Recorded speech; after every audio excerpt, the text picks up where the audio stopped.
Hello, I'm Sheryl McCarthy of the City University of New York. Welcome to One to One. Each week, we address issues of timely and timeless concern with newsmakers and the journalists who report on them, with artists, writers, scientists, educators, social scientists, activists, government leaders. We speak with each one to one. Artist, administrator, educator. Those words don't even begin to describe Yvette Campbell, the president and chief executive of the Harlem School of the Arts, a remarkable institution that has nurtured thousands of young people and their families since 1964. The school was on the brink of extinction 2 years ago, but is now back with the enthusiasm that brought it to life so many years ago. Welcome. Thank you. So, before we talk about how the Harlem School of the Arts is doing today, let's look back about 17 months to April 2010, when the school had to shut down for 3 weeks because of financial problems. At the time, the New York Times, in an article, found the school had turned a $2 million surplus into a deficit, that nearly $500,000 in payroll taxes had gone unpaid, and a $1.5 million grant and proceeds from a $1 million loan could not be accounted for. What had caused all of those problems? Well, the school was, I think that a lot of it had to do with Betty Allen, and when she died in 2008, a lot of their ability to fundraise, the woman who was behind the fundraising effort, she would just pick up the phone and ask for money and people would give it to her, was gone. And that's not a fundraising strategy, is to have one person on your phones. But what I do think also happened was that the school was getting larger administratively. So it costs almost $500,000 to run it per month, which was not sustainable. Right. And so, and the hard decisions, meaning getting rid of people or stripping back or pulling back, were not being made. So I think that and they didn't ask for help. Yeah. So when you don't ask for help, then you start going down that hill. It's a slow descent, and then it catches momentum. Right. So the school reopened with gifts totaling $1 million, and one of the conditions was that the entire board of directors be replaced. Yes. So when you came on board, and you came on how long ago? January 18th. Okay, almost just a year ago. The school had all of this debt, no endowment, enrollment was way down, only 2 of the school's 32 pianos were in good condition, Right. according to the Times. So what drew you to the school, given all of these problems? That I could make a difference, that I believed that the direction that the school needed to go in was possible. And so I'm going about the strategic plan was created by the amazing lights in the arts administration field, Michael Kaiser, Reynold Levy, Mary Schmidt-Campbell. They came together and said, what does the school need to survive today? It's almost 50 years old, so what does it need today? And they laid out the groundwork for the next few years that I'm actually following, and now I'm actually partly authoring the new parts of the strategic plan. So it gives you a roadmap. You don't just go haphazardly into the future. You know where you're going. Right. So it's pretty exciting. So now you had been a dancer with Alvin Ailey too, and an administrator with the Ailey Company. Yeah. What did you bring from Alvin Ailey to the School of the Arts? Wow, a work ethic that is like no other. The Ailey organization is an incredible organization. It runs smoothly from the top to the bottom, and it teaches you how to be an arts administrator. I would not be here if I hadn't been there for 6 years running the Ailey extension and figuring out how to market it, and watching them fundraise and watching them put a season on. They start in September selling tickets for a December season. So watching how it's supposed to be done gives me a lot of the tools I need for Harlem School of the Arts. Tell us about the history of the Harlem School of the Arts. It was founded in 1964. Tell us about. Yeah, Dorothy Maynor is our founder, and she's an internationally acclaimed opera singer whose husband was the pastor of the church next door to us. He's no longer alive, but the church is still there. And she decided to start classes in the basement in 1964 with 12 piano students. And she had a dream to bring art and enrich the communities and the families of Harlem through the arts. And she toured around the world, so she had been to Russia. So her dream was to build a conservatory, to build something that kids could come into and feel free to express themselves. And through that, they would become better citizens, better they'd go to college, they'd have dreams of their own. So she had an amazing belief in the arts, that it could change the world. Change people's lives. Yeah. So you're located at 141st and St. Nicholas Avenue. Yes. At its peak, the school served 3,000 children Yes. and young people. Your job, part of your job, I assume, has been to rebuild the school. What have been the challenges, and what are some of the steps you've taken in the rebuilding process? Yeah, the challenge is to get the word out. So marketing, if you do no marketing, no one will come.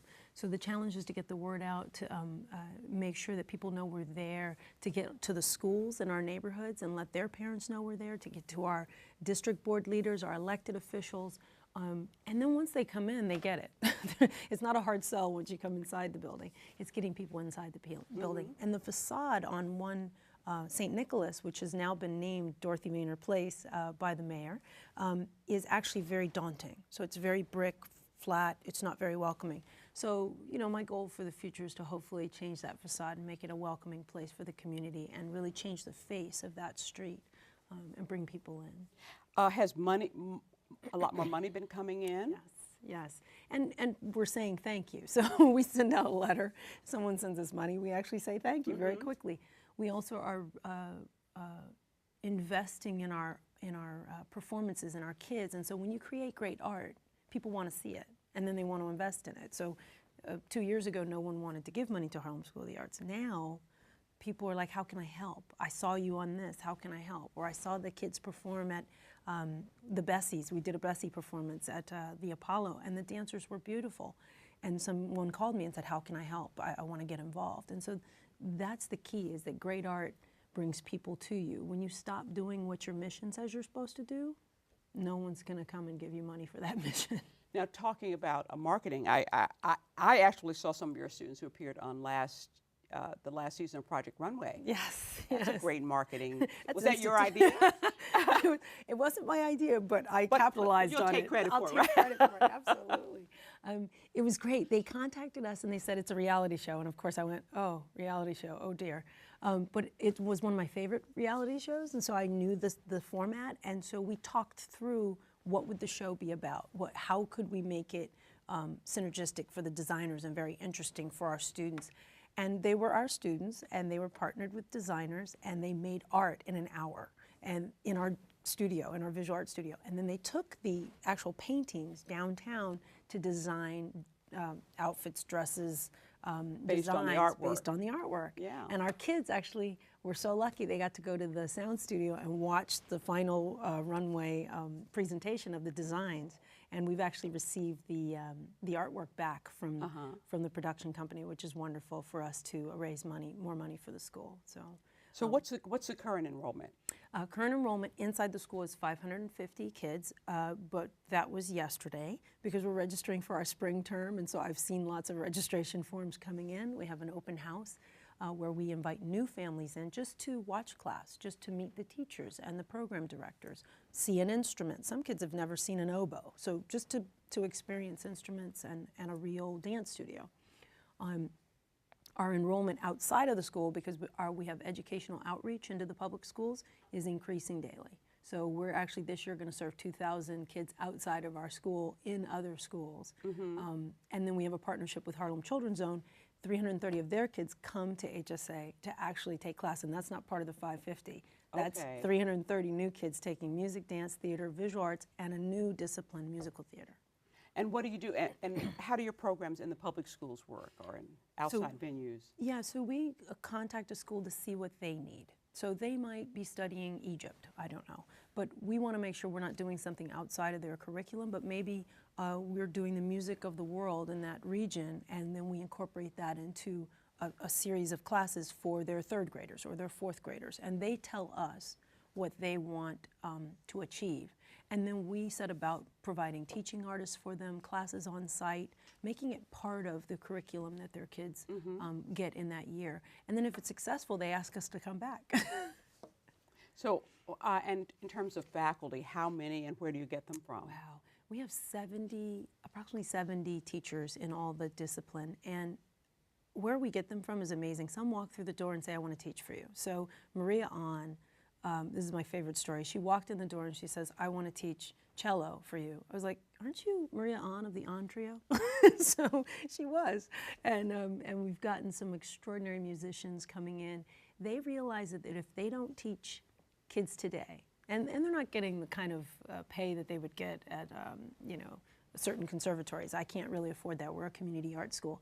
But they know they have to give back. And so if they give back to kids that will appreciate music in the future, because we're losing our audiences, our musical audiences, the people that will appreciate music and culture in the future aren't getting it in schools. So you have 4 divisions: Yes. dance, music, theater, and visual arts, which I assume would encompass painting and sculpture. Painting, sculpture, photography, graphic design. Wow. Yeah, we do a lot of art forms in the visual art field. So tell us about the classes and the programs that the school offers. We actually have just started a new program too, early childhood. So the school used to start at 4, and now we start at 2 because we realize kids need to do something earlier to get involved with the arts.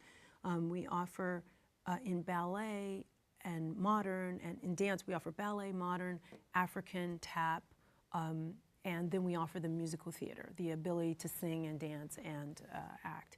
In theater, I have a theater director, and he does anything from teen Shakespeare to monologue to audition techniques to early actor, which is our little ones, starting with play acting and who they are and expressing themselves. In music, I love the music department because you start one-on-one. Music is usually done one-on-one with an instrument, and then you go into ensembles and learn how to play in groups. And so it's fascinating. I played the violin and the flute when I was a kid, but that was handed to me in my school, and I played in an ensemble. So I didn't realize that musicians actually start one-on-one and then go into ensemble work. I had it in the public school, so it was a different format. And I'm missing one. Visual arts, of course, is incredible. We have a young man who's a Harlem artist named Byron McRae, and he is from that time period in April when everything closed, but he's a visionary in his department. He kind of connects with the kids. He's an artist. He's the one that worked with Project Runway to get that whole production up and running. He makes sure that we have our visual arts studio is fully stocked, paint and stone and clay. I mean, these are things that I have to go, okay, please order that, because I don't know what should go in a visual arts studio. And also keeping photography alive. We have 35mm photography because we have a dark room, and buying film and that type of camera is getting more and more difficult. Yeah. But our kids want it, and so we're glad to be able to still offer it. So kids and adults can take courses? Yes. Okay. Adults more on a drop-in basis, so you can take a dance class just one-off, or you can take 5 lessons with an acting coach. If you're doing public speaking, you can do photography. You can do digital photography. What do you teach a 2-year-old? Baby samba. Okay. You teach them how to wiggle and that might be my level. No. You teach them how to step on the right counts. Right, You're really teaching them not so much the art form, you're teaching them how to work in a group. Okay. And the parents are involved. So it's a lot less about step 2, 3, 4. It's more that they're working as a group and they understand community. And then you go on to ballet. But we're going to take a break. We'll be back with more with Yvette Campbell, President and Chief Executive of the Harlem School of the Arts, after the following message. John can hold his daughter. Marilyn can laugh with her sons. Raphael can play with his sister. Gregory can fly. None of this would have been possible without an organ donor. Keep life going. Sign up to be an organ donor today.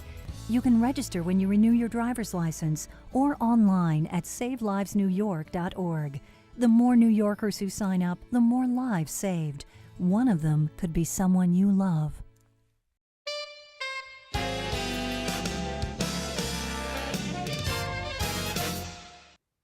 Welcome back to One to One. I'm Sheryl McCarthy of the City University of New York, and I'm talking with Yvette Campbell, President and Chief Executive Director of the Harlem School of the Arts.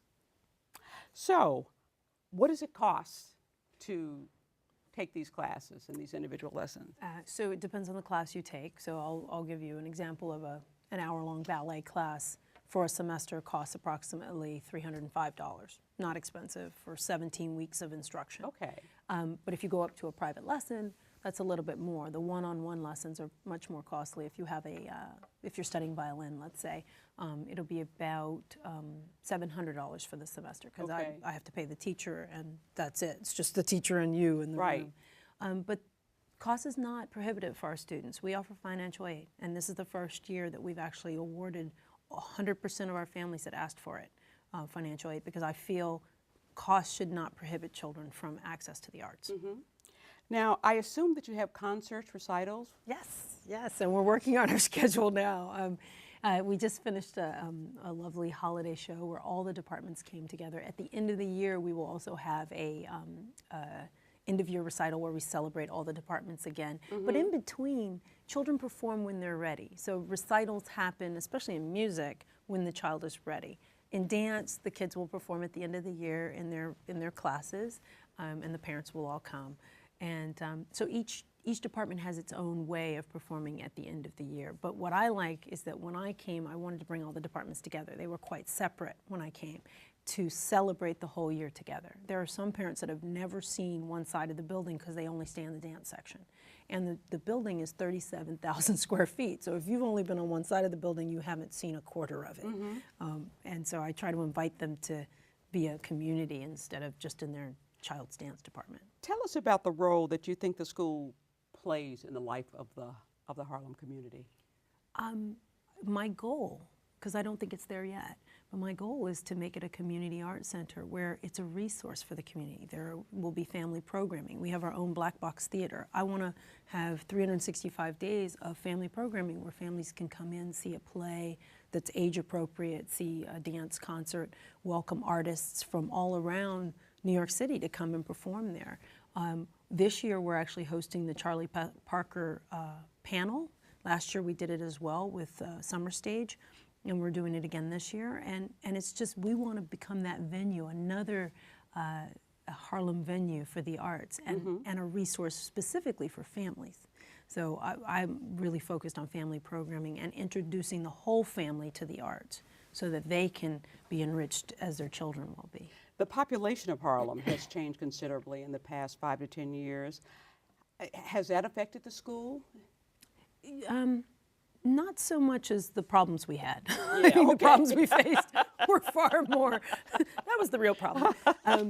But I think that it creates tension with people think old Harlem, new Harlem. I think that's always the gentrification, that whole concept of what is Harlem today, oh, it was this. But what I'm embracing is the world is changing.